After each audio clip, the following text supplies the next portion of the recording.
All right. Sorry about that. I had to fix the sound. So unprofessional. Test. There we go. All right. I hope the lighting's not too terrible.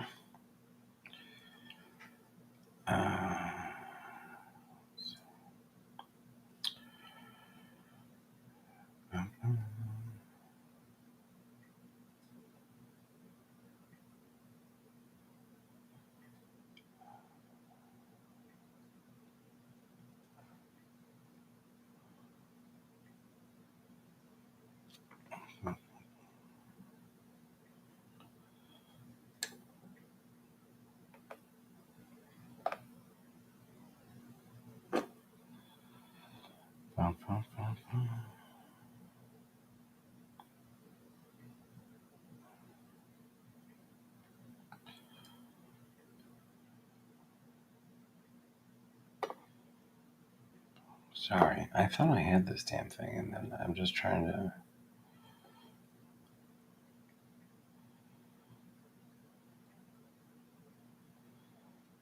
Oh, that's annoying.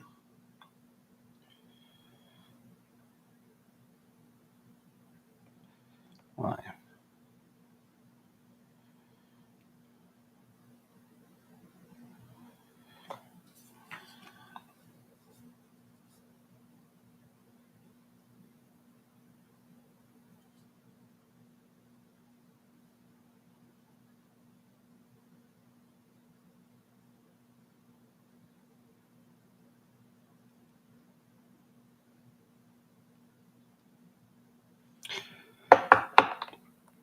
Well, it says I'm live, so who knows? All right, sorry about that. All right, so we're painting skeletons here. Each one's a little different. These are the rescaled miniatures, guys. And they're listed in the group as Persian. I'm going to make them frozen. But first I'm going to do a little dry brushing on there. Let's do it with... I don't actually... Am I going to do dry? No, I think I'm going to saturate them in blue. Because they're going to be the minions of this guy. Let's see if I can... Here, what if I did that?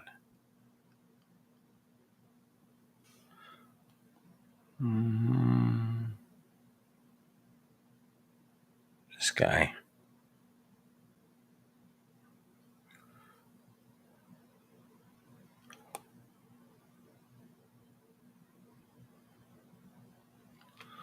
Yeah, probably be easier. I just want to make sure it's in the frame. There you go. So anyway, so these guys are going to be minions of that. The characters are probably going to be they're level 8 or 9, I think, when they get here. So these skeletons are really just for show, right? Like these are going to be just destroyed one after another.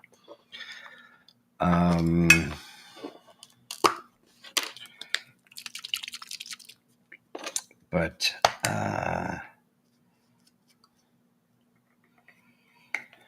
it's fun.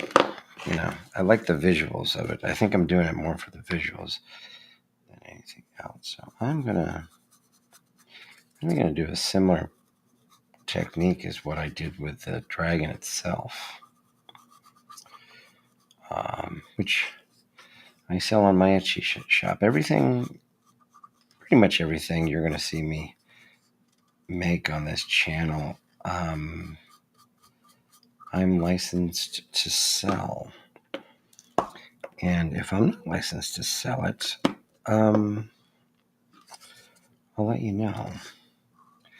But this particular guy, I want to get under his feet. I am. And yeah, so I was just going to actually do them as regular skeletons. it was honestly just a coincidence that I printed the skeleton on the same printing as I did the white dragon. I'm just like, oh, I want to make some fodder enemies. And actually, I'm going to use a bigger brush. How about this? Yeah, this will be fine. Yeah, so I want. I've always, I don't know, for some reason, I think, you know, if you play D&D and you're doing miniatures, skeletons are a good thing to have. And so I was just going to do them regular, and you know, out of the bog or mist or anything like that. But then it just occurred to me to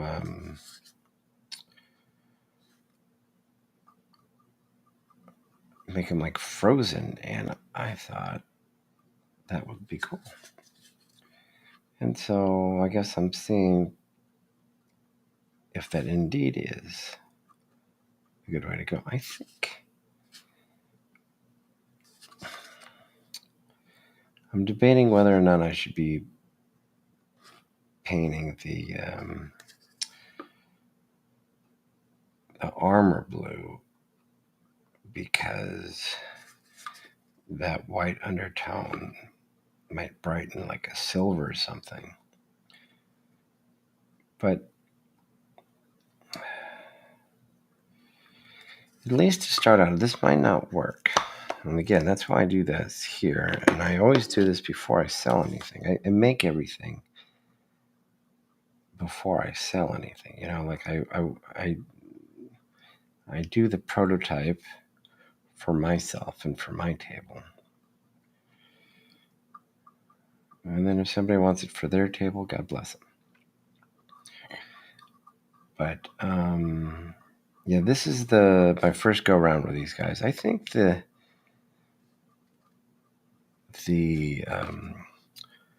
amount of skeleton poses was at least. See, I printed out 5. I think there's probably maybe 15 in there. So there's way more poses than what I pulled. I just sort of pulled the ones I thought would be the coolest and balance off one another. You know, like they're all a little different. On my table, and I think if you watch my goblin video that I had done a few weeks ago, I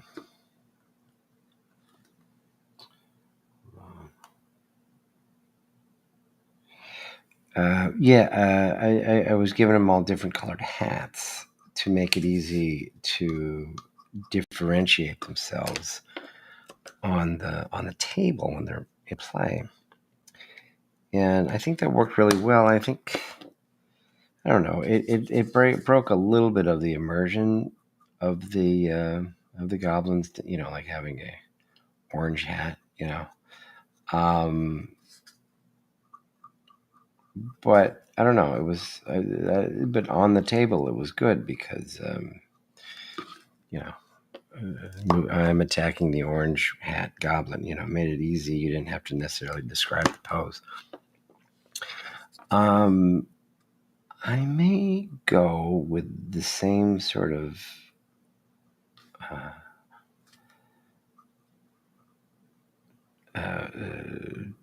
mechanic with these guys, although I'm going to make it more in world, you know, like, and that was part of how I was picking these miniatures. You know, like I have 2 of these little plumes at the top of their head. I'm going to make their sword frozen too. So I'm going to start this one. I'm just going to work on one for now. Because again, I'm not sure if I want to make them all like basing in this blue color. Will that just be for the skeleton itself, the bones themselves? Or does it make sense to do the armor as well? And I think I want to do the whole, the reason why I'm starting out with the whole thing is because I want to make it feel very, very, very frozen. These are dead and frozen. And now, which means they're not, that takes some of their generic aspect, right? Like you probably want to have non-frozen skeletons in your collection as well. And that's true. And I'll probably want to do that at some point. But I don't know. For some reason, for my first go around with these guys, I like them. They were born with the white dragon. Maybe they want to live with him too and protect him. So there you go. So he's pretty much blue. There's some little angles. So and I really want to get the blue deep within him. And that's what this I really like these. I didn't love the name that they were attributed in the on the site, on the Rescale Miniatures site, the Persian, because it's sort of in D&D, what is Persia, So, or at least in the Forgotten Realms, in which I play in, Persia isn't the thing. But, just looking at the models themselves, they have a cohesion, and I think that's what the designers were going for of their armor design. And sometimes these things are hard to communicate in names, right? But for me, he's just a frozen skeletal warrior. Okay, now we got to check out all the angles. See where, especially in the face. See, back of his helmet is white, and I want to make sure to get all the bony parts, especially, all need to be based in blue. And I bet this guy has lots of angles here. I got a little. Oh my God, his skirt. Now, when you get to this point, under the skirt, when you're looking at your mini like this, it means you're not going to see it on the table. So why paint it? And I agree with that in many extents, but more so when I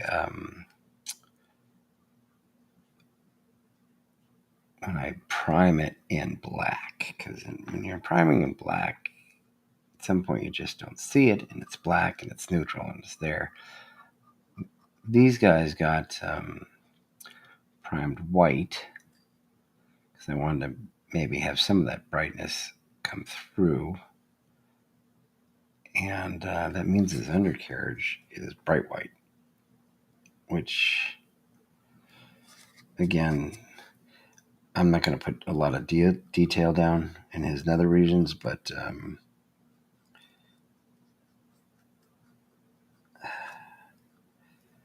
I don't want it to be glaringly white either when I catch it at a weird angle. And sometimes there are angles that you don't initially see that you like, oops, got to paint that. Because sometimes, when you're painting it, you're holding it like this up to your face and everything like that. When it's on the table, it's down here. And then you're like, oh, well, he's dead. Oh, well, when he's dead, then I put him on his side.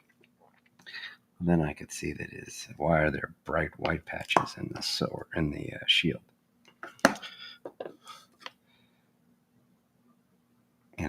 And again, with this guy, we're sort of going in the sword. So this guy has a lot of angles, a lot of that. Getting inside the skeleton, that's a trick. And the white spray paint got in there. There you go. Anyway, okay, so that's good. So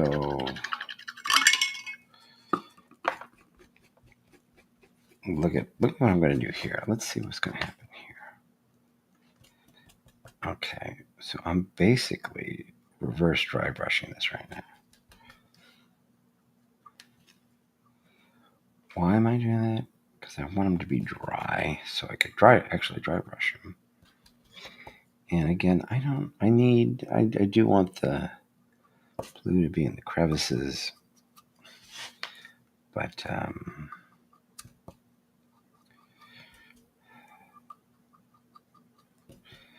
doesn't need to be necessarily deep. See, I really like this guy. Okay, so now I'm going to get all the blue off here.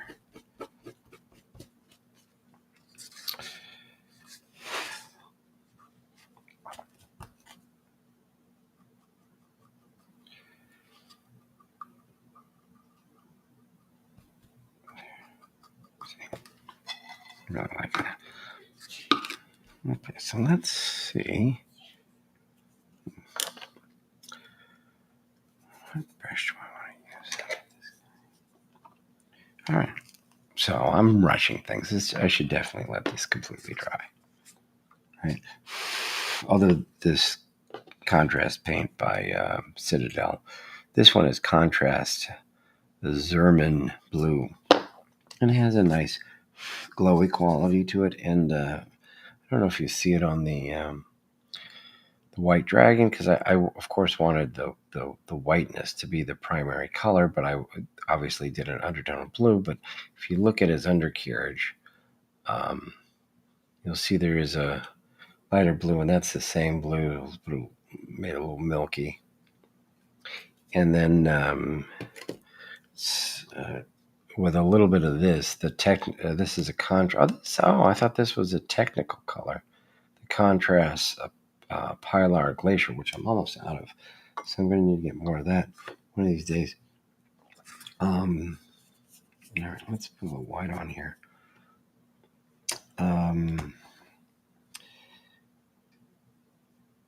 Let's see how this goes with this brush. So what I like to do when I dry brush, make sure your brush is dry. I put on the paint, and then I take it off, and then I put it on again. I think that gives it a better saturation. And what you really want is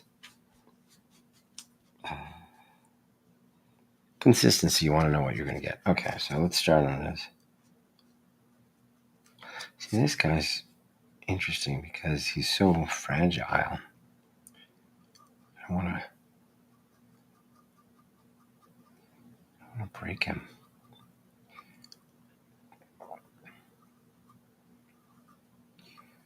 So let's see how this goes. Now, why do I dry brush? I actually dry brush. Not really, although that's really cool. It helps me learn the model, the contours. What can you actually see?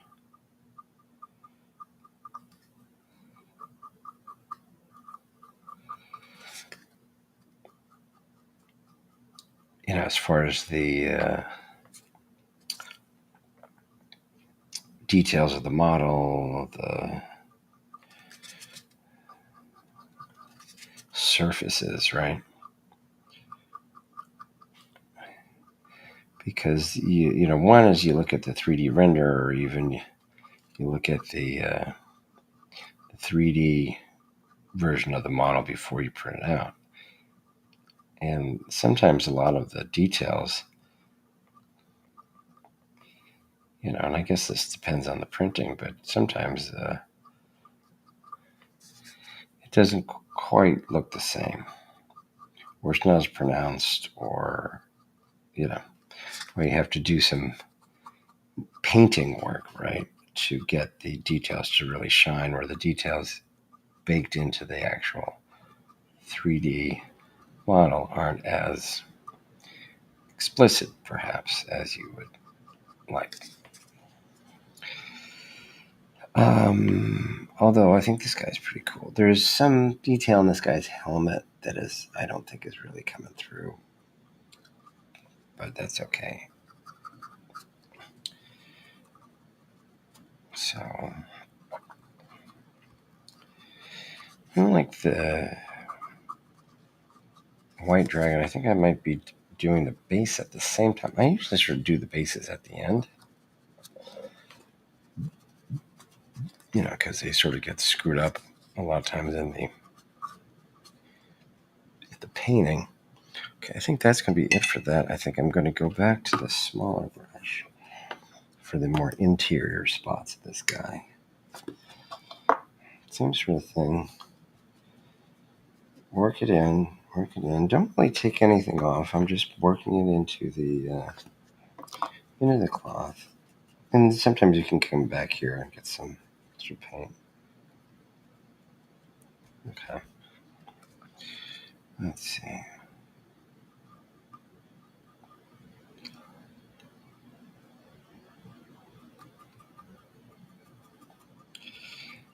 See, this is the thing, and again, I was learning this with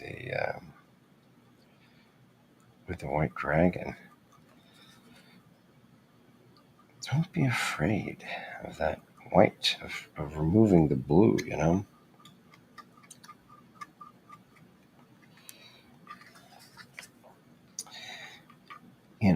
it's going to go back and forth, lighter, darker, until I get the mix that I want, and that's why I basically I do one model first to figure out all of these sorts of things. How blue is too blue? What is not enough? All those sorts of questions.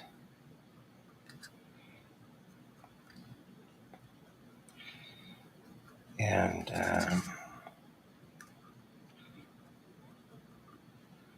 find his color, right? Find the color.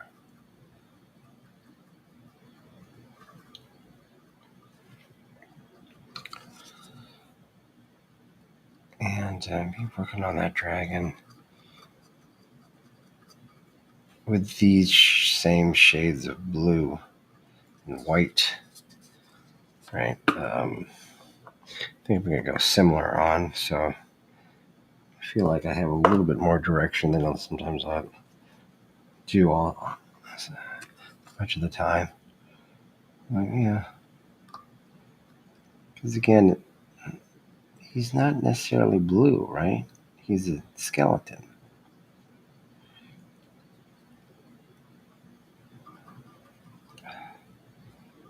He's going to be yellow, bone colored. He's frozen, solid. He's still walking around doing his skeleton stuff, right? He doesn't mind being frozen.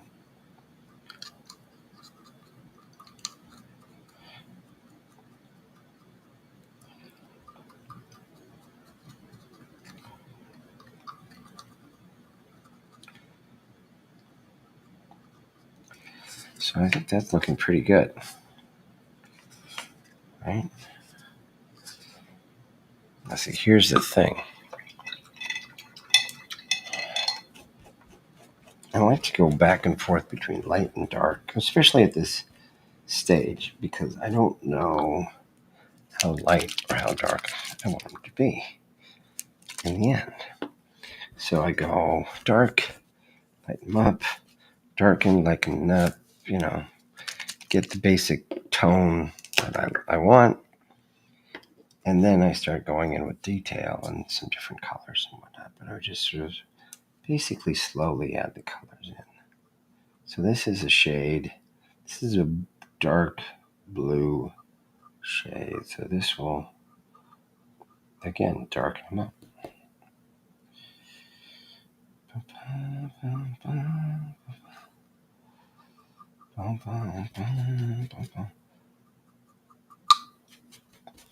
But I don't necessarily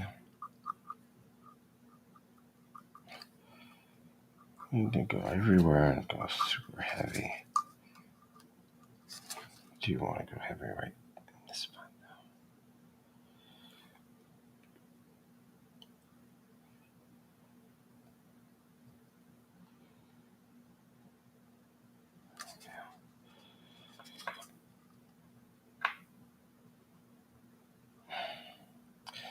So this will take some of that luster away that we had. But again, it's just the beginning. Because that blue is going to come back. And again, I'm finding the color here. I don't know necessarily. And so I'm going to commit, probably overcommit with this dark color.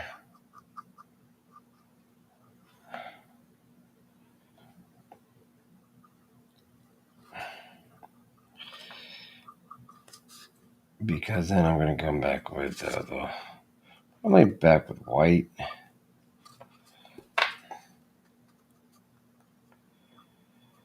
After this, dark, then light.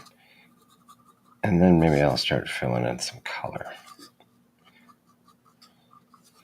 But I'm sorry, I always do that.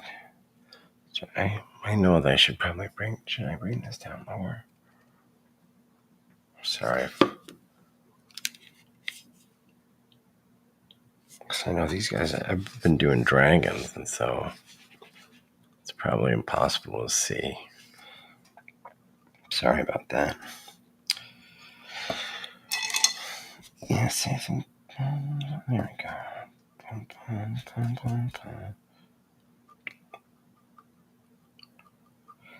See, I'm taking some away because I think it's a little too much. That's okay. You know, I'm very much sort of that, happy tree variety painter. You know, happy accidents.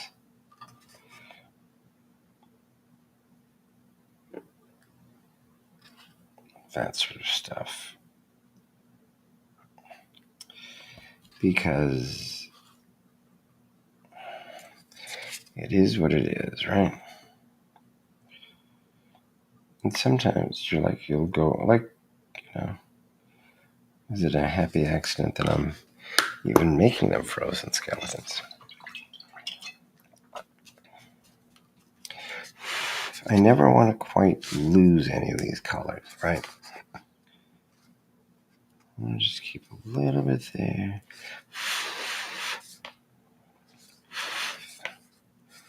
See, that's probably going to have to stop at that point because unless I want to get my heat gun out and dry it that way, but I don't want everything to be accidentally tacky.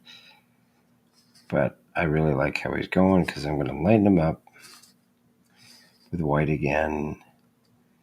And then I'll start hitting the silver. I'll just hit a little bit on the silver as far as his armor. I think this guy is going to be purple. Do they all have a gown? They all have little gowns. I think I'm going to make the gowns all the same size. I think I want to make it. The heads are all a little different. And maybe he'll have, instead of purple, one will have purple, one will have red, maybe. The plumage on the top of the head. If you're not a mind reader. Yeah, see, there he goes. And that's the nice thing about these shades. As long as you're not making it super thick, they tend to dry pretty fast, but I actually want it to be sort of super thick in there. And that's, I think, why I'm going to have to stop is because there are a few spaces where I just want to get it just nice and heavy and let it sit there.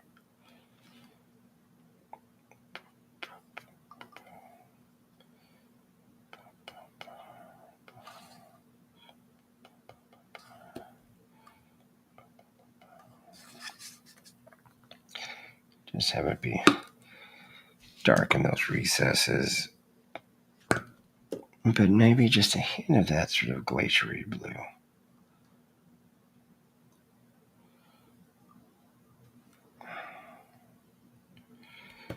There. See, that's nice. So that's like a bluish gray, sort of a color. Peaks of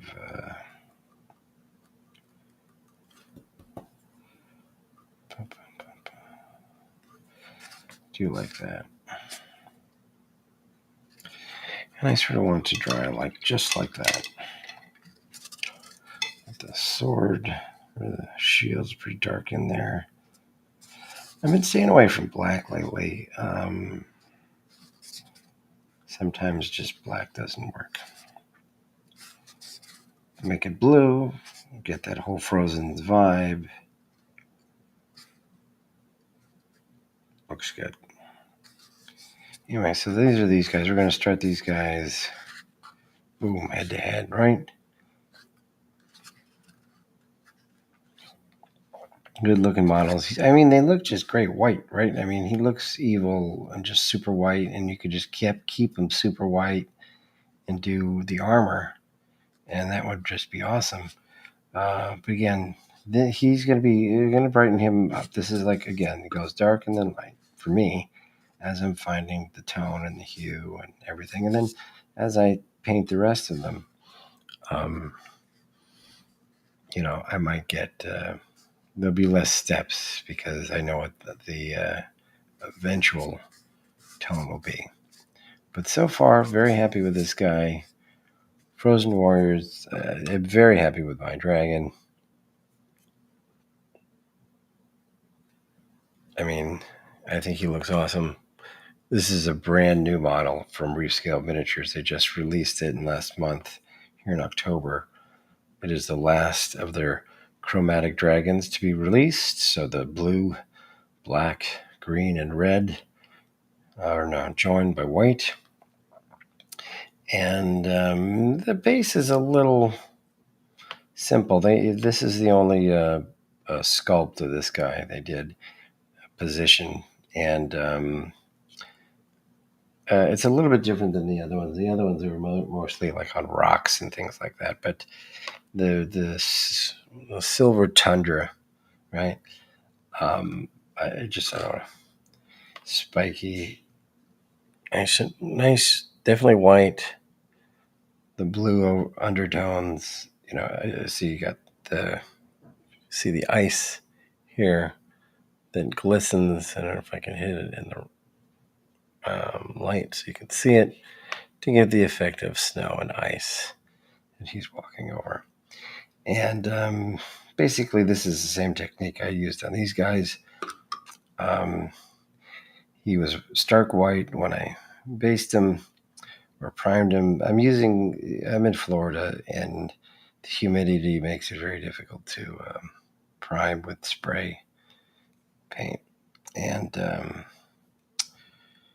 so I was trying a new white one. It was better than the better stuff, because the better stuff is so fine. It was giving it sort of a gruff texture to everything. So this didn't do this, but it's a heavier paint or primer, and which I don't love, but came out awesome. Couldn't ask for better.